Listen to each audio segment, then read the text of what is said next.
Hello and welcome to Not Just Football, where we've put together our favourite moments of the year. We've had some incredible guests join us here as well, and they've been telling us about their lives both on and off the pitch. I didn't ever know that you got an actual cap. You know that when I first cool, met. isn't it? He said, "No, you get a cap." Yeah. I went, "Oh, you actually get a physical cap." That was all new to me. Sometimes it's difficult to try and juggle, I feel like, just everything while still trying to look like a professional broadcaster. Yeah. For professional purposes, we're lovely people. In reality, we're bitches. Real life hurdles. Thankfully you are here, because as we all know, you went through a truly horrific, life-changing moment that we were all shocked to hear about many years ago with your cardiac arrest, which has that changed your outlook on life? This kind of experience of sudden death is very tricky because you don't feel anything.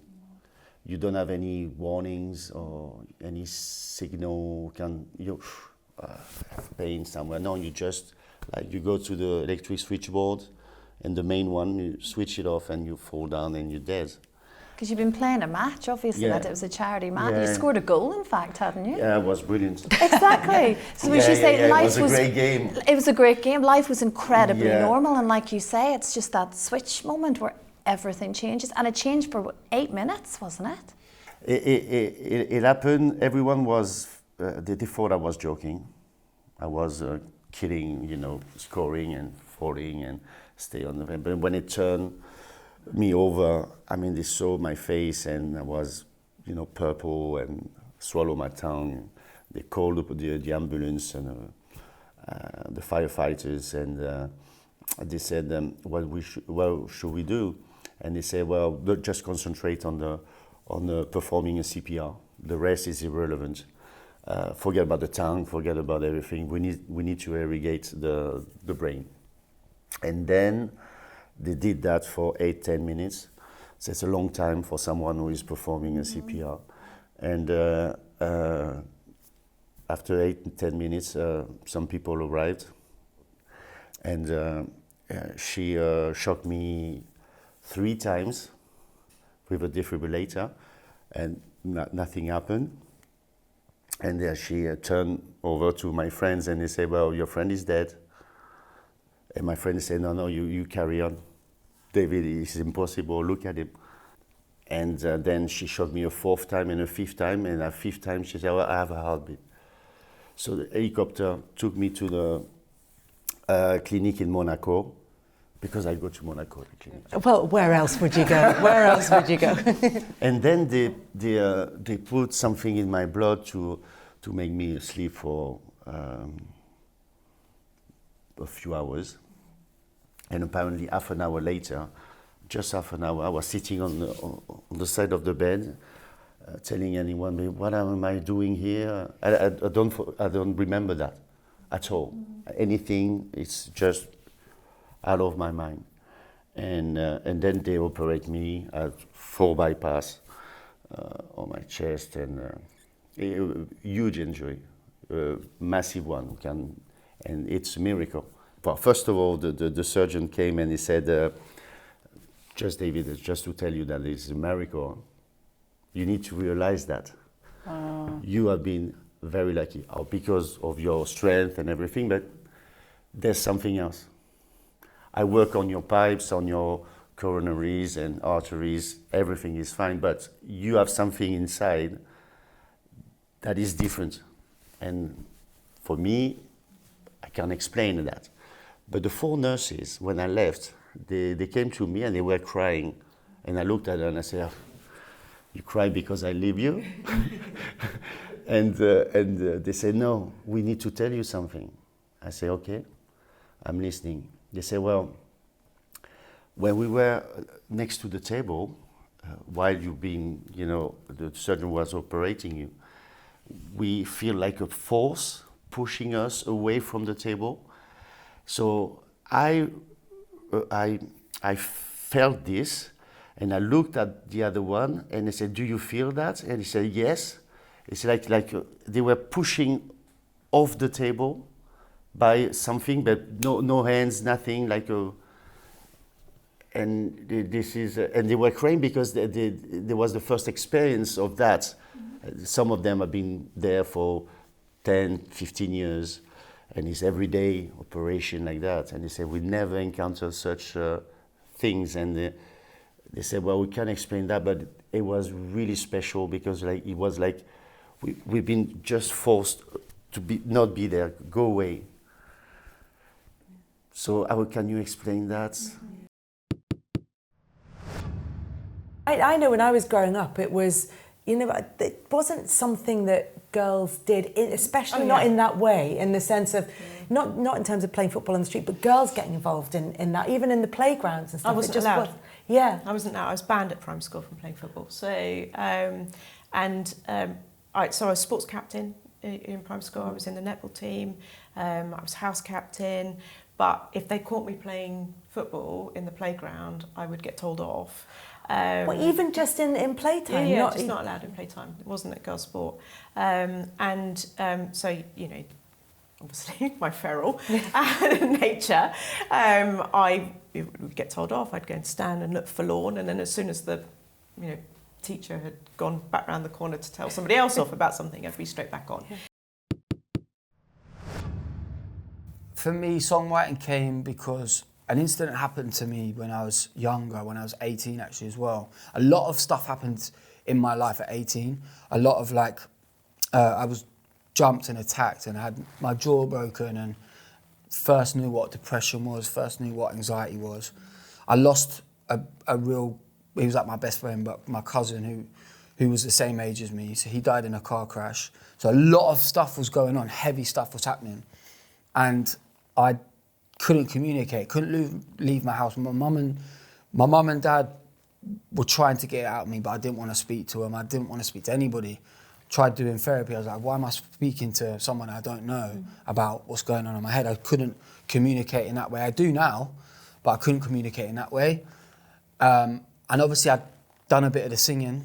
So I was in my room and I got given a guitar and I taught myself how to play a few chords on a guitar, and my outlet and the way I was communicating was to be able to write about it. So I remember writing my first song and coming downstairs to my mum, showing it to her, and she realised that there was something real going on with me, and there was like a dark cloud over my head, and she then pulled me in and said, listen, I get it now, and then I realised actually I can write songs to make me feel better.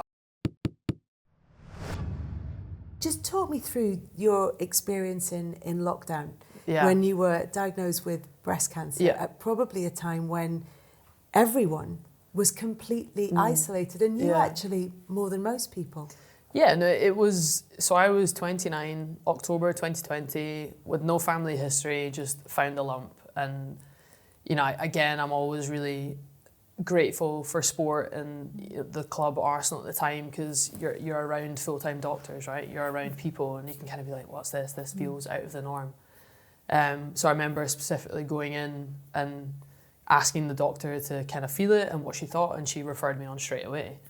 After a few tests, obviously got diagnosed with no family history. It kind of, it knocked me for six, to be honest. It was one of those things you look back and you're like, that was a crazy experience. And at 29, it's and it was in the middle of COVID. Your family are apprehensive to come down for travelling, but they want to be there, and it's again, that's why team sport became my absolute family. I can't thank them enough. They 100% got me through it, but it was definitely one of the most scariest things I've ever gone through. But speaking out about it, and because you realise, the thing I realised, the more you speak out about it, the more you realise people are either directly or indirectly affected, and how common it actually is. And I wanted to kind of share the awareness piece of that. I was 29 and no family history, and how important it is to kind of check yourself and encourage your mates to do it as well. So. And incredibly, you carried on training as well throughout this, which I guess physically was good to be active, but also mentally as well, giving you something to do and to aim for, and feel like you weren't having to sit back and watch whilst everyone else continued as normal. Yeah, no, 100%. I think what was weird, we're all used to injuries, right, as athletes, and that's kind of, as hard as that is, it's not health related, it's not something as big as cancer. So I remember specifically asking the surgeon, after I'd had my surgery, how quickly can I get back to football? And he had no idea, because he's not used to kind of rehabbing someone back to full-time football. Yeah. But he kind of said, give it 4 weeks, wear 2 sports bras and see how you get on. But no, 100%. It was kind of, because you didn't have many outlets during that time with COVID, and I think I can't emphasize that enough, that how much exercise and getting outside helped me through that. And then I was so grateful that that's what my job did. So I knew I had those 2 hours every morning where I could just get outside and have fun with my friends. And that's when, honestly, I think that was the shift for me, that football was my job, but then I understood how amazing it was for me mentally, physically, and all the other things. And I think I've loved it. I've always appreciated it being the best job in the world, but from that cancer diagnosis, it just became a whole other level for me.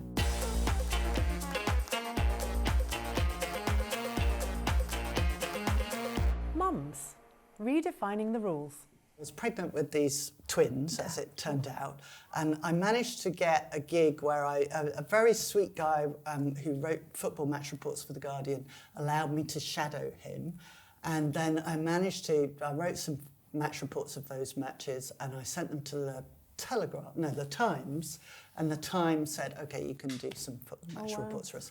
So I was, and I was getting bigger and bigger and bigger with these twins. So my first experience in the press box was massively pregnant with twins, with some of the slightly antediluvian managers making some slightly, comments that they wouldn't get away with these days about, you should be up with your feet up, what are you doing here, and stuff like that.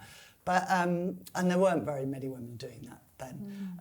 But it was my passion. I loved it. The only thing was, when you're writing match reports, you're desperate for nothing to happen in the last 10 minutes of the game. Yeah, of course. You'll know this. Everyone in the ground wants late drama. I've planned what I want, yes, of course. And so you're actually praying for the dull, a really dull, actually from the first half onwards, when you've written your intro and you've kind of worked out how you're going to end it. So that's a bit of a shame.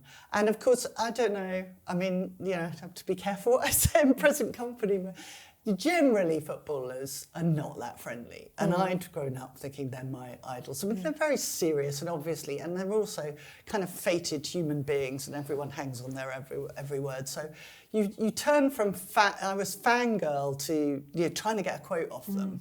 And on the whole, not everyone, but on the whole, they really didn't want to give me any time of day, or anyone, frankly. And they were sort of gods up here and we were scum down here. And that's how journalists were thought of. So it slightly removed my blinkers a little bit. But I carried on doing it while I launched Mumsnet for quite some time. And I enjoyed the writing and I enjoyed the travel. And I went to some very fun grounds like Roots Hall and places like that where and my love for the sort of fans and the communities grew from that. But being the spectator again is kind of I think that feels much more comfortable. It's more fun, singing in the cop than it is trying to get a quote after the game. I can, especially from people who've lost or not played very well.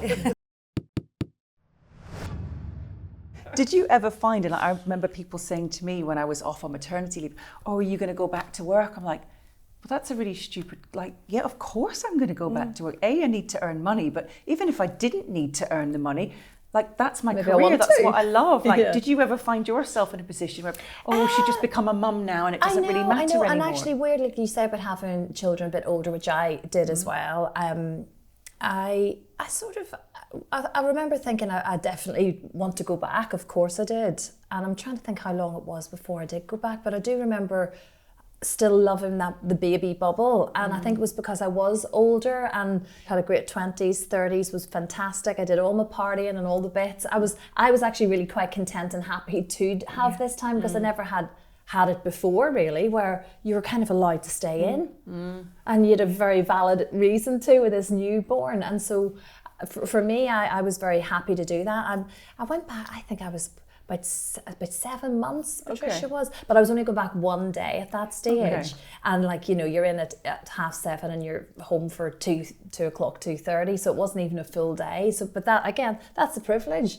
Lots of women don't have that choice. You've got to go back. And then that's when, you know, so many, it's so difficult. I have a friend living through it right now, trying to sort childcare constantly. And it's just so difficult for so many families to try and make that dynamic work. But if you have a job you love as well, you don't want to let go of it either. So that's it. I had the safety and security of being staff at Sky. I was very well looked after and took my maternity leave and went back when I wanted to. You were completely freelance. You had your 2 girls. Yeah, and freelance when I had my eldest, I was completely freelance and just kind of that was it. I did the job or I didn't, you know, I worked or I didn't get paid. And then I ended up, where did I, with Gabs, I was working.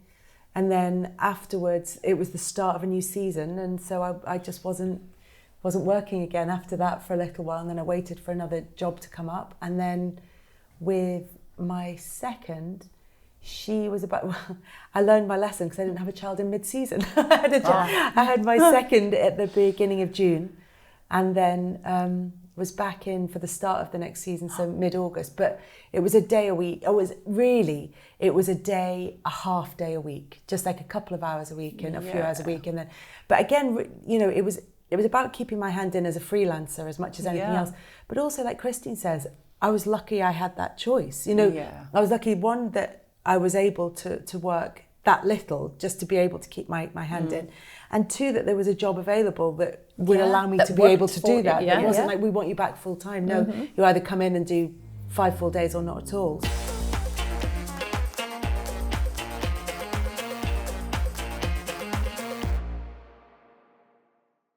Feel good highlights. It was so funny because obviously my other half does social media and she's been amazing at like helping me with all of this, but they've obviously come across her TikToks of me just being in Egypt and like her making me try avocados and mad stuff like that. They've came across like the mad really stuff bad like stuff. that. Like, really, this is like mad stuff. So then they came across that and pinged me a message on Instagram, and I thought it was a scam. I replied like, no thanks, like scammer. And then this person who's a caster from the show was like, no, Harry, this is like a real person. And I was like, that's what any scammer would say. Like, I'm not going to fall for that one. Do you know what I mean? I'm not that stupid. And then I left it for a couple of days. And I was actually on a supervisor course at the army. And it was one of them nights, you know, you're laying at looking at the ceiling. And I was like, I need to be doing something more. Because my whole life, I've always just wanted to keep doing more. You know, like I've tried everything. Bloody day trading, crypto, everything, just to try and help my family. Working in the butchers, yeah, since I was like, I don't know if I'm allowed to say that, but since I was like 12 or 13, I'd been working. Yeah, that's okay. So then it came about, and then I just thought, why not? Because she left her email and her number. And so I was like, what scammer would do that anyway? So I called the number, and that was it. That was in July sort of time last year, and I was there in August. Yeah. So it was like, I was like the last sort of... And had you watched the first series? No. So you genuinely didn't have a real sense. I mean, did you do any kind of research? No, they told me loads to watch it. She advised me to watch it. And I was like, all right. And I put it on, and like, not to be crude or anything, I put it on, and then first episode everyone was crying. I thought, this ain't a bit of me. Yeah. Like, I'm more of a lay down David Attenborough type of guy, you know, like watching sharks and that, and like this is the mad stuff. That's what I watch, like laying down on my sofa watching that, or a Netflix movie. So I thought, I can't watch this. And then also I thought to myself, I would only be doing myself an injustice by watching it, because I'm going to start going through my head, oh my gosh, if I actually get this place on the show, okay, how did so-and-so from series 1 overcome this? How did so-and-so do this? And I think that's what gave me like a better chance, because everyone in the show I was with had watched the first series so many times. That's interesting. So when a problem came up or they were under pressure, they had gone through it in their head so many times that when the situation didn't arise that way, they were lost, they were stuck in the mud. Whereas for me, I was just by myself, because I didn't have no predetermined way I was going to act. It was whatever happens, happens. You have your back of the bus crew with you, though. Oh, I know, my back of the bus crew. Oh, I'll tell you what, I did Soccer Aid last year. It was the most amazing experience. I was hanging out with Bugsy Malone and Jermaine Defoe and just everybody. And me and JD would always sit at the back of the bus, and Bugsy, And then because we just had such a good laugh, everyone kind of started coming to the back with us. And it was like the place to be. And I kind of felt a bit bad. Because you know at school, you do school trips, and like if you're at the back, you're the naughty kids. I was thinking, oh no, we're going to be labelled the naughty kids. But we weren't, we were just the cool kids at the back. And we had such an amazing time. They're so great. And just doing Soccer Aid, being a part of that, being able to play the Theatre Dreams, Manchester, Old Trafford. It's the best stadium in the world, isn't it? I wouldn't go that far. It's about all we've got going for us right now. A dilapidated, falling down stadium. The home dressing room is unbelievable. Yeah, I'll give you that. There you go. See. But it was such an amazing experience. It really was. I got to play the last 8 minutes because during training I managed to tear my soleus. I was on crutches and I'd worked so hard to get fit, and then that put me back. But again, I was determined. No matter what, I was going to get on that pitch. Okay. And I got my last 8 minutes, the best 8 minutes of my life, and I loved it. I'm still waiting for Frank to shout me for commentary now. Well, I know, now Tell that we me. are inextricably linked. I know. With our That's your team, commentary isn't it? connection. Yeah, it is my team, yeah. I actually messaged him before, because there was rumours, obviously. So I was like, because obviously he was my manager at Soccer Aid, so Gaffer, tell me that you're now the manager of commentary. He's like, to be honest, I've had no communication. Yeah, I'm and it like, was like that at the beginning, because people were calling us all the time and going, oh, I see you're going, no. Yeah. And then I woke up to a message, don't know whether you can swear on this, but Yeah, go ahead. he goes, I woke up to a message, up the fucking cob. And I was like, yes! It was wicked. And then... Anyway, I'm just phoning you to because we are with Harry, and I just wanted you to say a quick hello, because you know he did love John Terry, but now I've managed to switch him to you. So I never said that. I'd only met John Terry. he's met John Terry. Met John Terry. But I'm putting you in loudspeaker, okay? Mind your swearing. There you go. Say hello to Harry. Hi, Harry. Hi, mate. How are you? I'm really well, thank you. Did you watch the show? We watched all of the show. we're big fans. That is mad. That is mad. I'm so cool, by the way. I'm trying to play it cool right now. So you were very cool in the show. I was very impressed with your tactics. Oh, thank you. I appreciate that. And then I realised when I heard that you were a big Chelsea fan, so I was even more impressed then. Massive. Oh, well, we've just been saying how I was trying to play it cool from this whole podcast, but you've been my idol growing up, so thank you for everything you've done for Chelsea. Did I teach you all your dirty tricks then? Yeah, basically, yeah. I learned everything from you.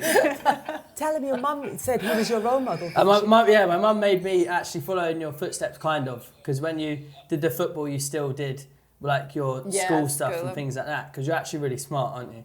Which I didn't. I don't know, you'd have to ask Christine. Yeah. Can I put this phone down? I'm not that smart. I thought that was usually your cue point of when you tell everybody you got an A star in Latin. In Latin. You got to say something in Latin now, surely. You know what, Christine doesn't like this conversation because it turns out I've got a higher IQ than she has. Oh! Or so he says. We'll discuss this later. That's a whole other chat. But Frank, we'll have to get Harry to Chelsea with us. We'll have to get him on the Traitors. Chelsea, be my guest Magic. anytime, mate. Honestly. There you go. You be his guest at Chelsea anytime, right? We'll figure it I out. have two favourite players. It can be me and John. Yeah. Oh my days. We'll leave that with us. All right, darling. Thanks, Harry. Lovely speaking to you, mate. You too. The girls are here as well, by the way. It's not just me and Harry. It's Bye. You just thrown me on air. sorry. Anyway, all right. Be in touch. Bye. Bye, everybody. Bye. Oh my days. There you go, Harry. That is mad. He couldn't be here in person, but You're not lying to me, but that's the real thing. that was just like someone's in the back there, like producer on the phone. Pretend you're Frank. Just go, Send it back. on standby.